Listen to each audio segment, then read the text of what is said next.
Welcome back, everybody, to the Renaissance Humanism podcast. I'm your host, Jonathan Riley. In today's episode, I'll be discussing the world's four main blue water navies. Blue Water Navy is the nation that controls a navy that can operate globally and project naval power all around the world's oceans.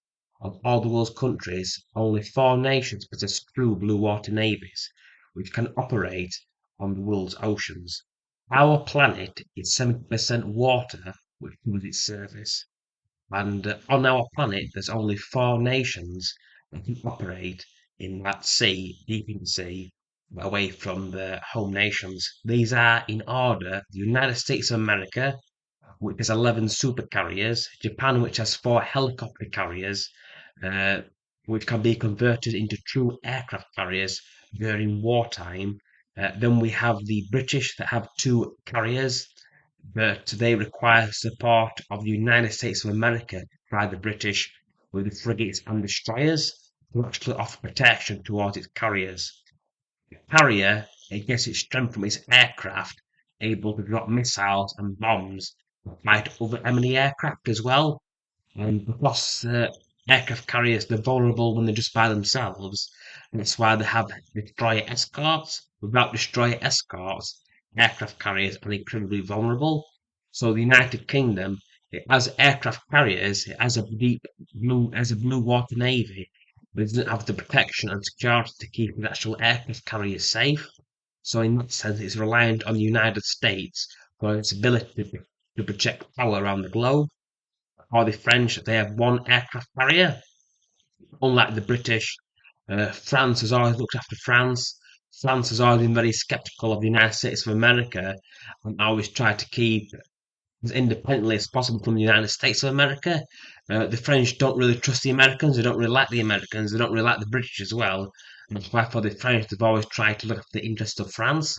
Even within the organisation of NATO, officially the French operate more independently than the actual allies in NATO, but unofficially, in the event of any war, France will listen to the United States of America. The reason why I didn't mention Russia and China in the top three, one, because Russia has a four-sea problem.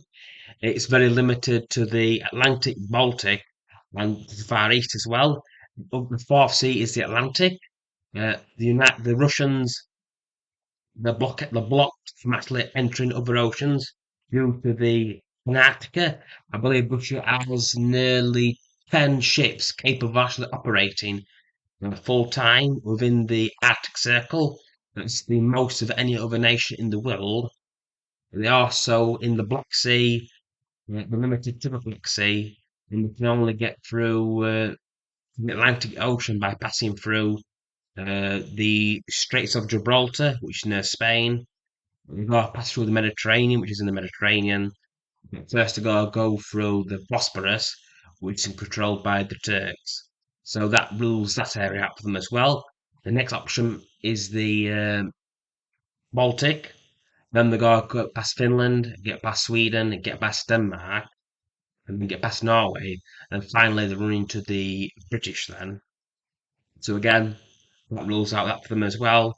In the Far East, they've got China, Japan, South Korea, and the United States military as well.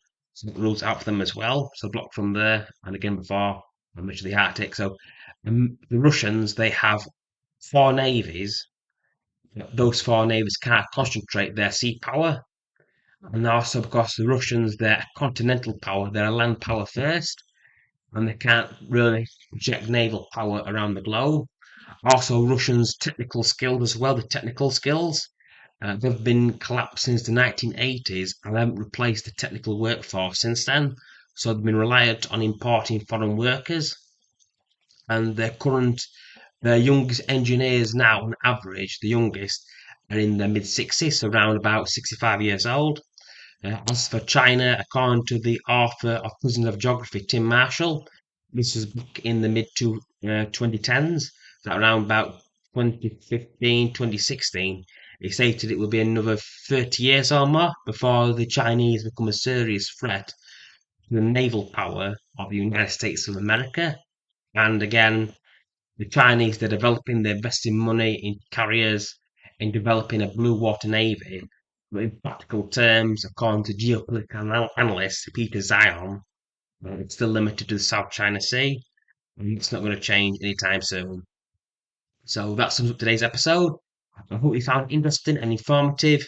Thank you for listening. I hope you all enjoy the holiday season, and peace out.